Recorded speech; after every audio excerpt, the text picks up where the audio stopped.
L'invité de la rédaction ce matin est une voix qui nous est familière sur Radio J puisque c'est notre consoeur Eva Soto. Eva, vous revenez tout juste d'un voyage à Auschwitz. Et oui Laurence, départ hier matin, 7h de Roissy, retour hier soir à 23h30. Ce n'est pas un voyage anodin, les 180 personnes qui y étaient aussi en étaient toutes conscientes. Le voyage d'hier a été organisé par le Grand Rabbin de France avec des élèves venus de différentes écoles, de la 3e à la terminale, avec leurs professeurs ou des accompagnateurs. Mais il y avait aussi dans ce voyage Elie Korchia, qu'on a d'ailleurs pu entendre en direct hier dans le journal de Steve Nadjar. Et ce matin, voilà, le président du consistoire. Bref, on embarque tous à Roissy et on atterrit 2h30 plus tard en Pologne. Alors pourquoi venir à Auschwitz ? J'ai posé la question à Alexis. Il est au lycée militaire de Saint-Cyr-l'École et il a 17 ans. Pour découvrir vraiment comment ça s'est passé. Depuis le collège, on en parle. Depuis le collège, on a des informations, des images, tout ça. Maintenant, on regarde des témoignages, on peut avoir lu des livres et tout. Mais concrètement, pour connaître la véritable vérité, il n'y a qu'en venant ici qu'on peut réellement savoir comment ça s'est passé. Auschwitz est pourtant un endroit difficilement lisible, car à l'intérieur, en fait, il y a une multitude de camps indépendants. Celui qui est en réalité un centre de mise à mort, c'est-à-dire où les Juifs arrivent et sont directement assassinés par les nazis, est à Birkenau, à 3 km des lieux qui sont ceux qu'on connaît le mieux. Vous savez, tous ceux qu'on voit en photo, les baraquements en briques rouges, avec devant chaque porte un numéro de bloc, là où sont envoyés en réalité plutôt ceux qui sont destinés au travail forcé.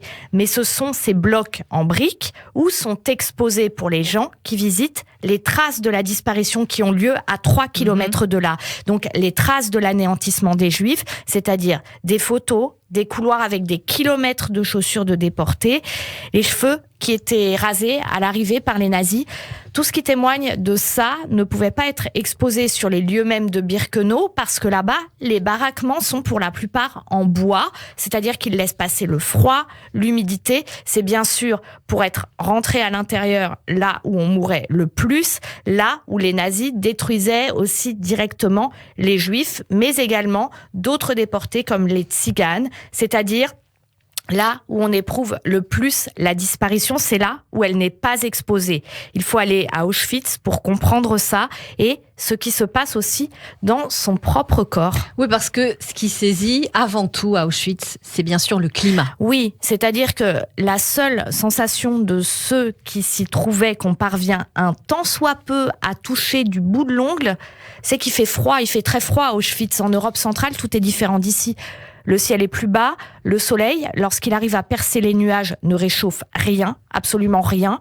Le froid transperce le plus chaud des manteaux et reste à l'intérieur du corps longtemps. Il irradie à l'intérieur des os des heures et des heures après. Ça peut sembler absurde, indécent même, mais déjà rien que pour cette raison, y aller procure plus de questions que de réponses, parce qu'il semble impossible de survivre en un tel lieu dans des conditions comme celles des déportés. Pourtant, Élie Buzyn a pu y survivre et entouré de jeunes lycéens, fallait le voir hier quand on est rentré à l'aéroport, il était toujours entouré. Autour de lui, il y avait plein de lycéens qui étaient assis, qui voulaient lui parler, qui lui posaient des questions. Et là, il leur raconte la fois où il a cru qu'il allait mourir et ce qu'il a sauvé. On entend un jeune homme au début qui lui pose la question. Qu'est-ce que c'était l'histoire de l'infirmerie, l'histoire du tissu trempé d'eau? Je suis tombé malade. J'ai attrapé le typhus. Il y avait un bloc où il n'y avait que des malades infectieux et contagieux. Dans ce bloc-là, les médecins nazis n'exerçaient pas parce qu'ils avaient peur de la contagion. Il y avait un autre bloc qui était destiné où il y avait des médecins nazis qui travaillaient, mais ils faisaient des expériences médicales, scientifiques, soi-disant, sur les déportés vivants. Moi, je ne savais pas, quand je suis arrivé dans cet hôpital, j'étais sûr que c'était pour mourir. Et puis, j'étais couché et je vois arriver un médecin en blouse blanche, un grand blond, visiblement un Allemand. Je lui dis, ça doit être le médecin nazi qui vient m'achever. Il s'approche de moi il se baisse comme ça, il me parle en allemand. Et j'ai cherché sur sa blouse parce que les médecins nazis avaient des blouses blanches et une tête de mort sur leur blouse avec SS de chaque côté. Et je regarde ce médecin qui parle en allemand, tout à fait, et je vois qu'il n'a pas la tête de mort avec SS. Qu'est-ce que je vois?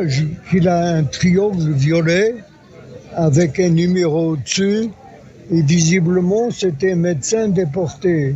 Mais je ne savais pas qui c'était, quel genre de médecin déporté. Il me dit calme-toi, reste calme, il faut que tu m'écoutes.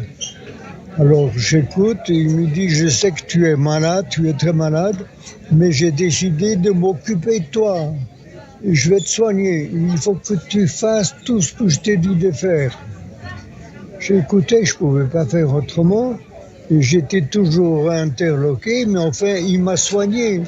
Il venait me voir toutes les demi-heures avec une potion liquide, je ne sais pas ce qu'il y avait dedans, peu importe. Toujours est-il que j'allais mieux, que ma fièvre est tombée, que j'avais plus de vomissements, j'avais plus de diarrhée, enfin. Et puis, au bout d'une dizaine de jours, j'étais mieux et j'y suis retourné dans mon bloc 17, où tout le monde était étonné que je sois vivant. Ils m'ont dit, comment ça se fait que tu es vivant, comment tu es revenu?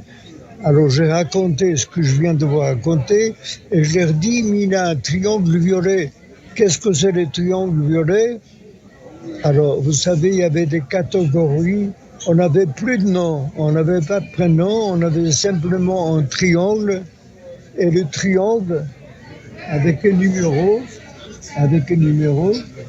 et le triangle correspondait à quelque chose et le triangle violet était destiné aux Bibelforscher, c'est-à-dire aux témoins de Jéhovah allemands qui étaient anti-nazis, qui refusaient le service militaire et qui refusaient le service de l'État nazi allemand.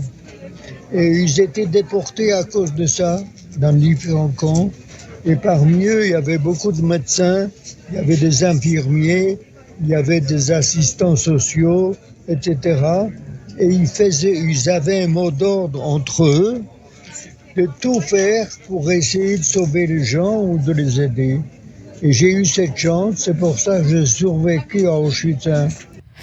Dans ce voyage aussi, Pierre-François Veil, accompagné par ses enfants, en fait, avec Élie Buzyn, ça fait 3 générations d'une même famille. Pierre-François Veil. Ma fille, qui vient d'avoir 22 ans, n'était jamais venue et souhaitait venir à Birkenau, là où sa grand-mère a été déportée, là où elle est restée, là où une partie de notre famille a disparu. Et elle voulait venir depuis longtemps. Il y avait cette occasion de venir avec également son frère aîné et son grand-père qui est également passé par Auschwitz, dont une partie de la famille paternelle a disparu ici. Et donc voilà, c'était très important pour moi d'accompagner ma fille. Alors après tous ces témoignages poignants, Eva, qu'avez-vous retenu? Qu'est-ce qui vous a le plus marqué dans ce voyage à Auschwitz? En fait, ce qui m'a le plus marqué, c'est pas les traces de la disparition, parce que les traces de la disparition, finalement, elles sont terribles, elles sont à montrer, elles sont violentes, mais c'est voilà des cheveux, des chaussures, des gens avec des pyjamas déportés, des numéros, quelque chose de très violent et en même temps d'assez impersonnel, parce que pour trouver quelque chose qui soit vraiment touchant, c'est-à-dire que, en fait, à Auschwitz, les Juifs n'existent plus. Ils n'existent plus que dans les livres d'histoire. En Pologne, il y a pratiquement plus de Juifs, alors que c'était la communauté la plus importante en Europe avant la Seconde Guerre mondiale. Il y a une synagogue à la ville d'Auschwitz où il y a plus de Juifs du tout qui prient. Et là, c'est pas loin du camp. On peut voir des photos des gens qui habitaient là, avec des enseignes de magasins qui appartenaient à des juifs. Ça peut sembler bête, quoi, mais des petits bouts de métal, des bouts de carton, des photos, etc. Et dans la salle, ils ont conservé les rouleaux de la Torah et les juifs qui viennent peuvent venir prier. Et c'est ce qui s'est passé hier avec le grand rabbin de France et c'était vraiment très touchant. Merci beaucoup Eva Soto pour ce compte-rendu de ce voyage si poignant à Auschwitz. Eva Soto qu'on retrouve dès dimanche dans l'Info Week-end.